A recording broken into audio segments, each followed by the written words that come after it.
আগামী ৫ আগস্টের মধ্যে সরকারের পক্ষ থেকে জুলাই ঘোষণাপত্র দেওয়ার ঘোষণাকে স্বাগত জানিয়েছে জাতীয় নাগরিক পার্টির আহ্বায়ক নাহিদ ইসলাম।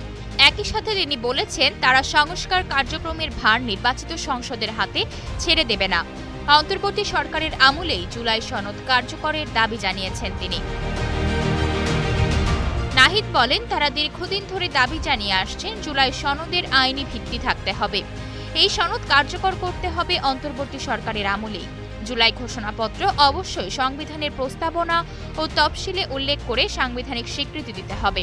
পাশাপাশি জুলাই সনদের বাস্তবায়ন পদ্ধতি সুরাহা হলে সব রাজনৈতিক দল এতে স্বাক্ষর করবে। শনিবার বিকেলে রাজধানীর বাংলা মোটরে দলটির অস্থায়ী কার্যালয়ে আয়োজিত এক সংবাদ সম্মেলনে তিনি এসব কথা বলেন। রোববার সমাবেশের বিষয়ে তিনি বলেন, ৩ আগস্ট একটা ঐতিহাসিক দিন। এই কারণে এই দিনে এই সমাবেশ আমরা করছি। এই দিনের বিশেষ গুরুত্বের কারণে ছুটির দিনের বাইরেই এটা করতে হচ্ছে।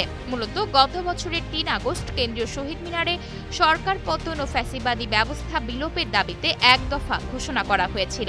আজ রোববার কেন্দ্রীয় শহীদ মিনারে সমাবেশের মাধ্যমে জুলাই পদযাত্রার আনুষ্ঠানিক সমাপ্তি হবে। এই সমাবেশ থেকেই নতুন বাংলাদেশের ইশতেহার পাঠ করা হবে। আশা অর্থী, নিউজ ডেস্ক, গ্লোবাল টেলিভিশন।